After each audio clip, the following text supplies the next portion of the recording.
कुछ करके मरो ना, मरेंगे ये सब भी। आस्तीन का नाम सुना है ना आप लोगों ने। इस वीडियो में आपको मैं लाइव दिखाऊंगा कि आस्तीन का सांप होता कैसे है। तो मैं बात कर रहा हूँ राजीव दीक्षित जी के बारे में। तो इनकी मर्डर हुई या इनकी डेथ हुई, मृत्यु हुई कि हत्या हुई, आज तक कोई यूट्यूबरों ने क्लियर नहीं किया कि इनकी मृत्यु हुई कि हत्या हुई। और मैं डंके की चोट पे बोलता हूँ कि मैं आज क्लियर कर दूंगा कि इनकी मृत्यु हुई कि हत्या हुई। ये लिख के दे रहा हूँ कि अगली वीडियो आपकी गारंटी के साथ कोई वीडियो नहीं देखनी पड़ेगी आपको। आज मैं आस्तीन के सांप को निकालूंगा इस वीडियो में। तो एक आदमी आता है मिडिल क्लास का, वो दरी माइक लेके पूरा देश को हिला देता है। साल 2009 में रामदेव से मिलते हैं राजीव दीक्षित जी। रामदेव अपना योगा करा रहे थे और राजीव दीक्षित जी अपना व्याख्यान दे रहे थे पूरे देश भर में। रामदेव ने सोचा कि इनको लेकर मैं अपनी ऑडियंस बना लेता हूँ। तो साल 2009 में राजीव दीक्षित जी बिना स्वाद के रामदेव के पास चले गए। 5 जनवरी 2009 में एक भारत स्वाभिमान आंदोलन शुरू किया। 5 जनवरी 2009 को परम पूजनीय स्वामी रामदेव जी ने भारत स्वाभिमान ट्रस्ट का गठन किया। कैसे देश को ब्लैक मनी करप्शन इन सबसे बचाएं, तो ये आंदोलन शुरू हुआ। ठीक है, तो आप लोगों ने यूट्यूब पे तो देख लिया वो डेथ स्टोरी राजीव दीक्षित जी का कि कैसे उनकी मृत्यु हुई और कैसे उनकी हत्या हुई। दोनों बोल सकते हैं, रहस्यमयी मौत है ना, तो दोनों बोल सकते हैं। लेकिन मैं आज क्लियर करूँगा इस चीज़ को, ये रहस्यमयी मौत को। आप सब ने डेथ स्टोरी सुन ली होगी कैसे उनका कैसे क्या हुआ, तो मैं आपको भी बता देता हूँ कैसे क्या हुआ। छत्तीसगढ़ का दौरा था उनका 26 नवंबर से लेकर 29 नवंबर तक। ठीक है, तो 26 नवंबर को बाकी बहुत ज़िले में उन्होंने अलग अलग ज़िले में उन्होंने व्याख्यान अपने देश। 26 नवंबर को बेमतारा तहसील में इनका एक भाषण था, प्रोग्राम था 10 से 1 बजे तक। इस प्रोग्राम के होने के बाद इनका एक और प्रोग्राम था शाम को 4 बजे तक शुरू था इनका प्रोग्राम। रास्ते में जा रहे थे तो उनकी तबीयत ख़राब हो गई। राजीव दीक्षित जी के सीने में गैस चढ़ गया और इनके गाड़ी में दया सागर था जो एक रामदेव का आदमी था। ठीक है, तो उन्होंने बोला कि कुछ हुआ नहीं है, शौचालय जाऊँगा तो ठीक हो जाएगा। तो वो दया सागर पास के एक आश्रम में, आर्य समाज का एक आश्रम था, वहाँ गेस्ट हाउस, उसी में ले गए और ये बाथरूम में गए। बाथरूम में जाने के बाद कुछ काफ़ी देर होने के बाद ये बाथरूम से बाहर नहीं आए, तो ये बाहर लोग परेशान हो गए फिर तक बाहर आए कि तो गेट तोड़ा गया। तो देखा गया कि राजीव दीक्षित जी उसमें बेहोश पड़े थे, पूरा पसीना हुआ था। उनको बाहर ले आए और लेटाए और पानी से इनको छिका गया तो इनको होश आया। होश आने के बाद इनको ले जाने की तैयारी थी हॉस्पिटल में, तो उन्होंने मना कर दिया हॉस्पिटल में ले जाने से। और दवाई इनको एलोपैथी दवाई दिया जा रहा, तो वो भी मना कर दिया लेने से, क्योंकि इनका मेन मकसद था कि एलोपैथी को हटाना है, क्योंकि ये पैरासीटामोल को जहर बोलते थे और ये असली में जहर था। काफ़ी देश में ये बैन हो चुका है। देश की आयुर्वेद को प्रमोट करना चाहते थे तो उन्होंने साफ मना कर दिया एलोपैथी और दवाई से। तो इनको इनकी होम्योपैथी से आराम नहीं मिला, तो इनको उनकी तबीयत और ज़्यादा ख़राब होने से इनको पास में भिलाई के छोटा मोटा हॉस्पिटल ले गए, इस्पात संयंत्र हॉस्पिटल कुछ नाम था। तो इसमें सुविधा कुछ थी नहीं, तो इनको भिलाई के अपोलो BR हॉस्पिटल में ले गए। वहाँ पर और इनकी तबीयत ख़राब हो गई। रात के 1-2 बजे डॉक्टर ने इनको मृत्यु घोषित कर दिया। डॉक्टर क्या कहते हैं, इनको हार्ट अटैक था। ये आपने स्टोरी सुनी होगी यूट्यूब पर, के पीछे की स्टोरी मैं बताऊँगा। और इनको दिल्ली ले जाने का प्लान था, लेकिन उससे पहले इनकी मृत्यु हो चुकी थी हॉस्पिटल में रात के 2 बजे। राजीव दीक्षित जी की मौत हो चुकी थी। अब पूरा शक बाबा रामदेव पे चला गया, जिसको आप लोग स्वामी रामदेव बोलते हैं। और यहाँ से शुरू होता है एक आस्तीन का सांप, जो इसने किया ये सब चीज़, और जिसको आप लोग बाबा रामदेव और स्वामी रामदेव बोलते हो। ध्यान से सुनना इस चीज़ को, ठीक है। पहली बात तो बाबा रामदेव ने पोस्टमार्टम नहीं होने दिया, ठीक है। तो उनका पार्थिव शरीर है उनके घर नहीं गया, वो सीधे पतंजलि का आश्रम जो हरिद्वार में, वहाँ पर ले जाया गया। और पूरा शरीर काला और नीला पड़ गया था। राजीव दीक्षित के भाई ने कॉल भी किया था रामदेव के पास, तो रामदेव ने बोला कि वो बात करने के हालत में नहीं है राजीव दीक्षित जी। एक और चीज़, राजीव जी जब जहाँ भी जाते थे वो अपना थैला एक ले जाते थे, उसमें आयुर्वेदिक की सब दवाई लेके रखते थे वो अपने थैले में। और उस गाड़ी में जब इनकी तबीयत खराब हुई तो वो थैला भी नहीं था। अब देखिए राजीव दीक्षित की मौत के बाद ये बाबा रामदेव क्या बोलते हैं। पहला झूठ इनका देखिए, राजीव दीक्षित जी के इलाज में 25 लाख रुपया लगे। इनका कहना है, अरे राजीव दीक्षित के माँ बाप जिंदा, उसका भाई जिंदा है, उसके लिए मैंने कम से कम 25 लाख उसके उपचार पर खर्च करवाए। सारे उसके वो इलाज के डॉक्यूमेंट हैं। और ये प्रूफ देखिए आप।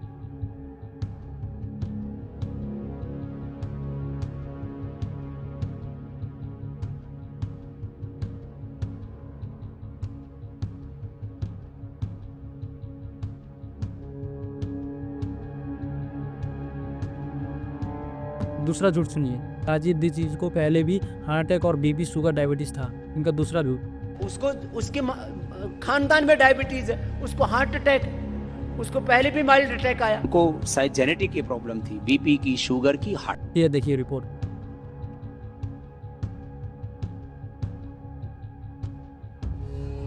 मैं पिछले 18 साल से बीमार नहीं पड़ा, आज तक किसी डॉक्टर के पास नहीं गया, आधी गोली भी नहीं खाई मैंने, एक इंजेक्शन भी नहीं लगाया। चिकनगुनिया पिछले साल भर से भारत में फैल रहा है, 70,000 मरीजों का मैं इलाज किया हूं, अभी तक मुझे चिकनगुनिया नहीं हुआ। कर्नाटक में मैंने किया, महाराष्ट्र में किया, गुजरात में, अब राजस्थान में। तीसरा झूठ ये बोलते हैं कि राजीव दीक्षित जी को हार्ट अटैक आने के बाद 4 घंटे तक इन्होंने बात की और उनके भाई भी वही थे। रामदेव को भी बोलता है कि इसने 4 घंटे बात की तो कभी 1 घंटे बात। राजीव भाई दीक्षित ने 4 घंटे मुझसे बहस की, उसके भाई को उसके पास बैठा रखा था, भिलाई में उसका भाई उसके साथ था, वो जिमी थे उसका भाई भी। अब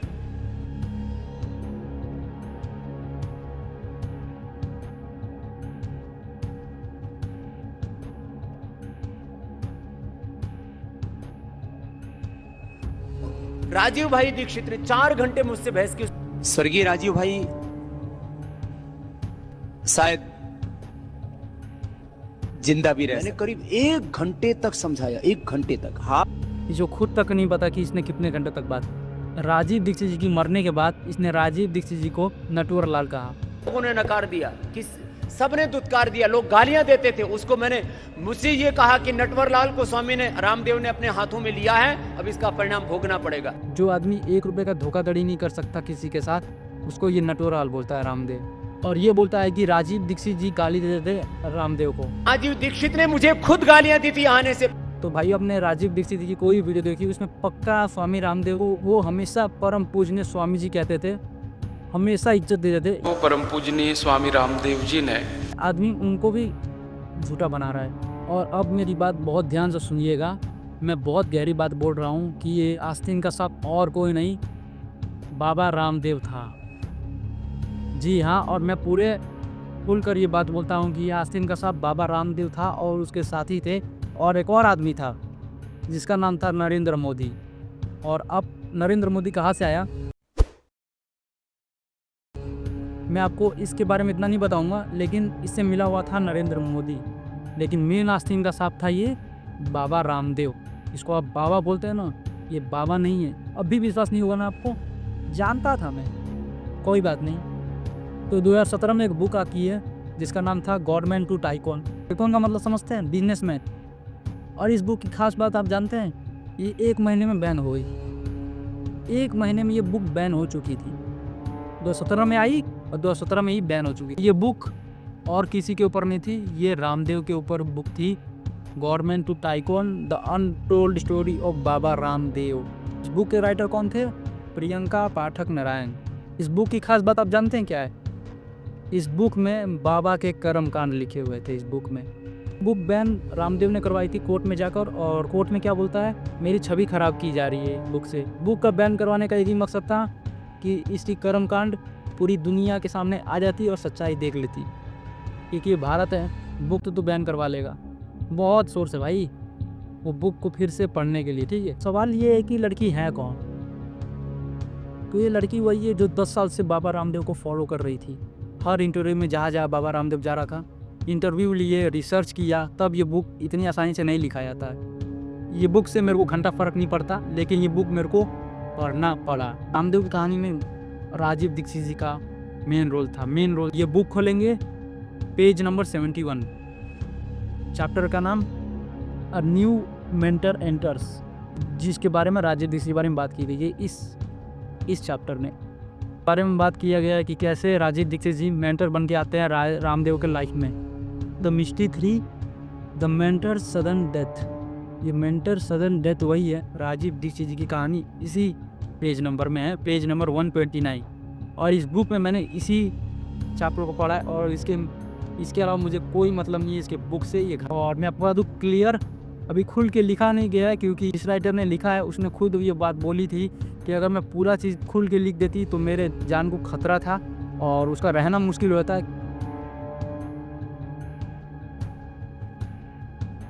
कि राजीव दीक्षित जी के आने के बाद रामदेव को लग गया था कि ये आदमी बहुत पढ़ा लिखा और बहुत कर सकता है, तो इसको राजीव दीक्षित ने मेंटर के रूप में जगह दी इसमें दो आदमी की और एंट्री होती है। एक का नाम था बालकृष्ण, जो आप लोगों ने नाम सुना होगा, और दूसरा नाम था राम भरत। राम भरत कौन था? रामदेव का भाई था। बालकृष्ण और राम भरत दोनों चिढ़ते थे राजीव दीक्षित जी से। क्यों चिढ़ते थे? क्योंकि रामदेव ने राजीव दीक्षित जी को ज़्यादा इंपॉर्टेंस दे लगे, और पढ़े लिखे आदमी थे, एक बाहर का हो के इतना इंपॉर्टेंस लोग के पेट में पच नहीं रही थी कि हम लोग को रहते हुए इतना इंपॉर्टेंस नहीं मिला जितना राजीव दीक्षित जी एक बाहर का आउटसाइडर होकर मिल रहा है इनको। इस बुक में ये भी लिखा गया कि राजीव दीक्षित जी गुरु थे रामदेव के, रामदेव मानता था। और एक महत्वपूर्ण बात देखिए कि बालकृष्ण और राजीव दीक्षित जी एक ही रूम में रहते थे, लेकिन दोनों में बात नहीं होती थी। हाँ, ईर्ष्या थी बालकृष्ण को कि वो राजीव दीक्षित से बात करना तक नहीं समझता था, जलन के मारे। अब एक और आदमी की एंट्री होती है जिसका नाम है यशदेव शास्त्री। ये कौन है? ये है रामदेव की बहन का पति यानी जमाई।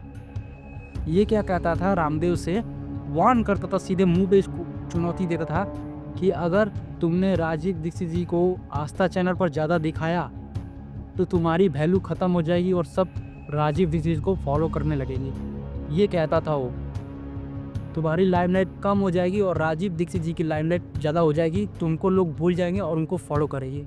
ये कहता था रामदेव से। ये एक और फैक्ट है, जब राजीव दीक्षित जी और रामदेव एक साथ आते थे मंच पर तो राजीव दीक्षित जी को पहले बोलने दिया जाता था, और जब वो राजीव दीक्षित जी बोलते थे तो हज़ारों आदमी सुनते थे उनकी बात।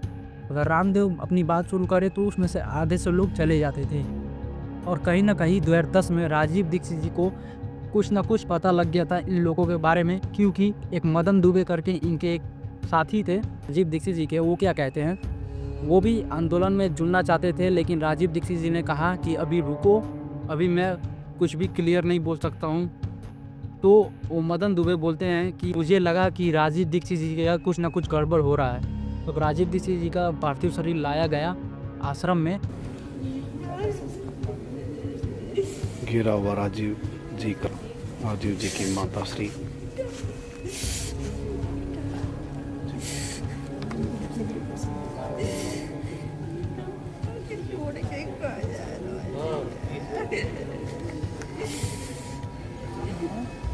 तो एक ही आदमी ने बहुत जोर दिया, उसका नाम था मदन दुबे। मदन दुबे वही आदमी था जो राजीव दीक्षित का बहुत अच्छा मित्र था, दोस्त था, साथी था। उसी ने जोर दिया इतना कि पोस्टमार्टम होना चाहिए। राजू भाई की बॉडी पूरी तरह से नीली थी। जब हम लोग वहां पे पहुंचे, जामुनी थी।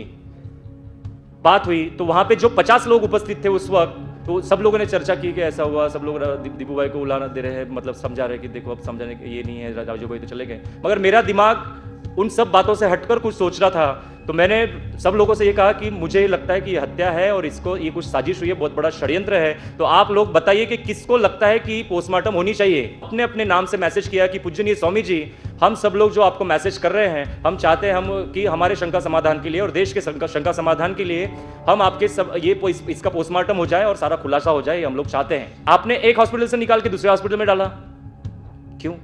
दूसरी बात कि उनकी बॉडी नीली पड़ी, तो आपने मुझे, जब मैंने ये क्वेश्चन उनके सामने रखा कि उनकी बॉडी नीली क्यों हुई, तो वो कहते हैं कि हमने बॉडी जब किसी एरोप्लेन में लाई जाती है तो उस वक्त 2 दिन के लिए रखना है या 1 दिन के लिए रखना है, तो उस वक्त उनको इंजेक्शन दिया है, तो उसके कारण वो बॉडी नीली हो गई।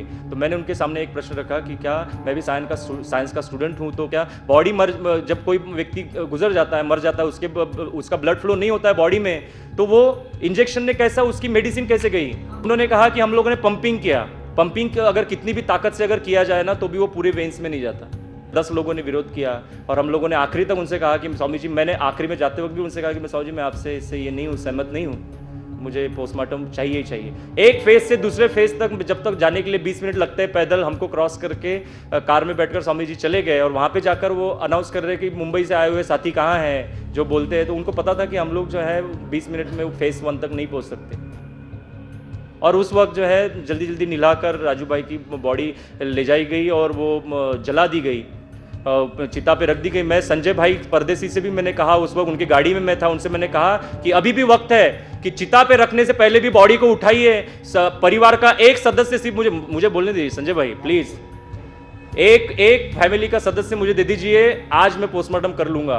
और आज अगर पोस्टमार्टम नहीं हुई तो भूल जाइए कि जिंदगी में कभी भी हम लोग जिस तरह से शास्त्री जी का हुआ पोस्टमार्टम नहीं हुई थी, उसी तरह से ये रहस्य बन जाएगा। और स्वामी जी ने भी ये कहा था कि रहस्य को रहस्य रहने दीजिए। मैंने निरंजन भाई से वही शब्द कहा, मुझे आज भी याद है उस मॉर्निंग में, उस सुबह, निरंजन भाई आप मुझे रोकिए मत, अगर धर्म के लिए अगर आप ये शव विच्छेदन रोकना चाहते हैं तो राजू भाई हमेशा कहते थे कि धर्म के पहले राष्ट्र आता है और राष्ट्र की अगर ये बॉडी है तो राष्ट्र का पोस्टमार्टम होना ही चाहिए। देश में ये बात है कि शायद हो सकता है कि रामदेव बाबा ने ही या उनके ही किसी व्यक्ति ने इनको ये किया हो, उनके संस्था की कुछ बातें पता चल गई हो, राजू भाई को कुछ ऐसे गहन राज पता चल गए हो जो वो आने नहीं देना चाहते हो, ऐसी भी बात हो सकती है। ये सारे इतने सारे क्वेश्चन से मैं बता रहा हूं कि फ्रीडम, प्रोटेक्ट द फ्रीडम एक साइट एक भाई राजपुरा के उन्होंने शुरू की थी, उसके बाद 6 दिन में 450 रिप्लाईज आए हैं, वो आप उसके डेटा से वो आप खोल के उसमें जरूर पढ़िएगा। यूके से लेके तो दुबई से लेके सारे लोगों ने उसमें लिखा है कि कितना भी पैसा लगे राजू भाई का पोस्टमार्टम होना चाहिए था, राजू भाई के इस बात का खुलासा होना ही चाहिए। और ये पब्लिक इशू जो मैं अभी मैं जो पब्लिक में बोल रहा हूँ, मुझे शायद लगा कि पब्लिक में नहीं बोलना चाहिए था ये चीज़ को, मगर मुझे लगा कि ये सारे मैं उस चीज़ को मैं मन में नहीं रखा कि मैं बहुत खुला किस्म का आदमी हूँ। और मतलब कितने भी लोग मुझे बोले कि यार इस बात को पब्लिकली ना हो और वो शायद वो बातें छुप जाएंगी, वो बातें छुप गई है, समझ गया। कितने भी हम लोग खोजें कि अभी हमारे पास में क्या है, हड्डियाँ, बराबर, हड्डियों का हम लोग जो अगर लेबोरेटरी में भेजकर भी अगर हम लोग उसका पूरा ये करें तो भी 2 या 3% की उसकी संभावना है कि उसमें क्या है। पोस्टमार्टम से एक इंजेक्शन खून निकाल कर भी हम लोग अगर उनके बॉडी से अगर करवा दे तो उसमें से भी निकल सकता था। रहस्य बन के रह गया दोस्तों, और वो मेरे मन में भी रह गया, आपके मन में भी रह गया, हर देश के उस बच्चे के मन में रह गया कि रहस्य क्या था। वो डॉक्टरों की रिपोर्ट्स भी जो है, आपके पास रिपोर्ट्स है संजय भाई?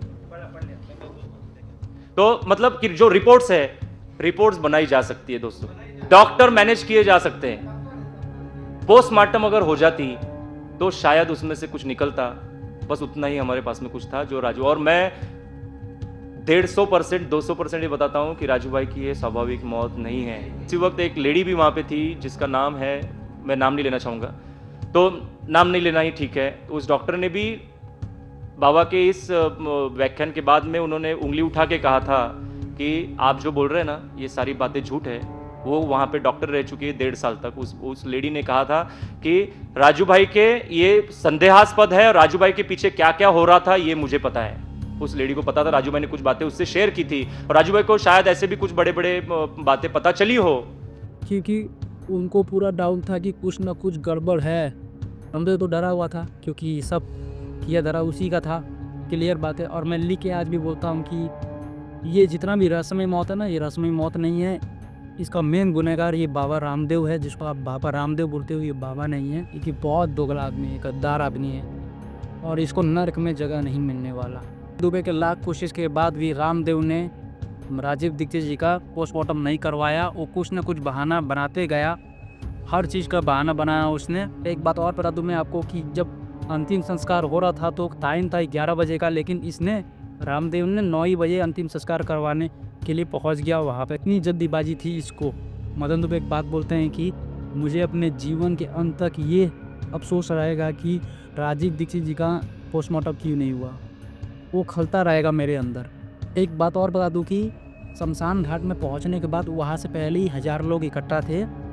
रामदेव क्या बोलता है प्रतीक दीक्षित जी से, जो राजीव दीक्षित जी भाई थे, उनसे क्या कहता है अचानक कि आप चाहोगे तो हम पोस्टमार्टम करवा सकते हो।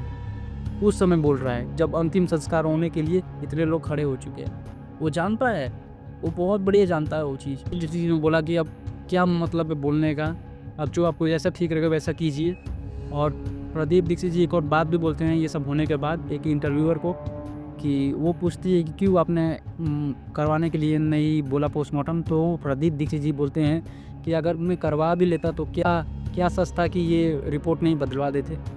रिपोर्ट भी तो बदला सकता था ये आदमी। और बात बता दूं कि जब राजीव दीक्षित जी का अंतिम संस्कार हो गया तो उनका एक लैपटॉप था, 2 फ़ोन थे, तो वो तीनों चीज़ उनके परिवार को लौटा दिया गया। लेकिन उस 2 फ़ोन और एक लैपटॉप में जितने भी डाटा थे, जितने भी दस्तावेज थे, सबको मिटा दिए गए थे, डिलीट कर दिए गए थे। तब उनको फ़ोन दिया गया था उनके परिवार वालों को। और उनके दोस्त बोलते हैं, साथी बोलते हैं कि अंतिम संस्कार के बाद जब मैं राजीव दीक्षित जी के हरिद्वार वाले कमरे में गया जिसमें वो रहते थे, तो वो कमरा ऐसा लग रहा है जैसे ऐसा देखा कि लूटी हुई चीज़ जैसे बर्बाद होती है ना, गायब चीज़ें जैसे मौत के भय होती हैं, मिटाया जाता है, ऐसा उनका कमरा का हाल हो चुका था। मतलब प्रूफ मिटाने के लिए हर चीज़ उसमें से हटा दिया गया था। और कोई नहीं, एक भगत सिंह एक विचार बोलते थे कि अगर तुम तो मुझे मार दोगे लेकिन मेरे विचारों को कैसे मारोगे, वही राजीव जी पर लागू होता है। उनके विचारों को आगे ले जाना। और ये कमेंट बॉक्स में जो आप लोग कहते हैं कि राजीव जी फिर से जन्म लेंगे, ये हम उनके साथ हैं, हम उनके भाई, देखो उनकी सोच को ले चलो, ठीक है। ये सब फालतू कमेंट में लिखने से कोई मतलब नहीं। और मैं कभी तो ये सोचता हूँ कि जब राजीव दीक्षित जी थे, उनके भाषण में जो लोग थे, जो 50-55 साल के जो उम्र के लोग थे, उस जगह पे हम लोग रहते, युवा लोग रहते, तो आज भारत क्या होता। कभी कभी ये सोचता हूँ मैं। और ये मैं बड़ी बड़ी बातें नहीं बोल रहा हूँ भाई, ये सोचता कि उस समय लोग रहते, युवा पीढ़ी रहती, उनकी भाषण सुनती, उनकी बातें सुनती, तो आज कहाँ रहते हम। ना मैं ये व्यू के लिए कर रहा हूँ, ना मैं सब्सक्राइब के लिए कर रहा हूँ, दिल से बनाता हूँ भाई मैं वीडियो। जो इनकी बहुत इनको फॉलो करता हूँ मैं और करने की कोशिश करता हूँ। और ये मेरा दुर्भाग्य है कि मैं इतने साल बाद इनको जान रहा हूँ, लेकिन कम से कम अब जाना मुझे इस बात का थोड़ा वो है। लेकिन भाई इनके विचारों को बहुत आगे ले जाना है और सच बोलने से कभी नहीं डरना भाई। और अपना ईमान मत बेचना यार, ये कुछ चंद लोगों के चक्कर में। चाहते तो भगत सिंह भी अपना जान बचाने के लिए माफ़ीनामा लिख देते, लेकिन उन्होंने कहा कि अगर मैंने ये लिख दिया तो भगत सिंह पैदा नहीं होंगे। ये होना चाहिए भाई, कम से कम किसी का अच्छा नहीं करो तो बुरा भी मत करना बस। राजीव दीक्षित जी को बहुत आगे ले जाना है। तब तक के लिए जय हिंद। रामदेव ने सिखाया ऐसा नहीं है, ये तो 5000 साल पहले पतंजलि ऋषि सिखा के गए सबको। बाबा रामदेव जब पूना आते हैं ना तो 1 कोटि रुपए लेके जाते हैं। मैं आपको दूसरी बात बताता हूँ, अगर रामदेव जी के रास्ते पे जाएंगे तो खतरनाक हो जाएगा, क्योंकि गांव आप योग प्राणायाम पैसा लेके सिखाएंगे तो बहुत तकलीफ आएगी। तो कोई भी संत ने, भैया सुनो, कोई भी संत ने पैसा इकट्ठा नहीं किया, और जो पैसा इकट्ठा करता है वो संत नहीं होता। ये जो संत हैं वो कोई भी हो, बाबा रामदेव मेरे दोस्त हैं, फिर भी मैं उनको ये कहता हूँ कि आप संत तो बिल्कुल नहीं है, आप योग प्राणायाम का व्यापार करने वाले व्यापारी हैं। जिस दिन आप निःशुल्क शिविर लेंगे उस दिन हम कहेंगे कि आप संत हैं, क्योंकि आपने जिस गुरु से सीखा उसने कोई शुल्क नहीं लिया, तो आप कैसे शुल्क ले रहे हैं किसी ज्ञान के लिए। ये तो ज्ञान को बेचना हुआ, और ये तो अंग्रेजों से भी ज्यादा खतरनाक है।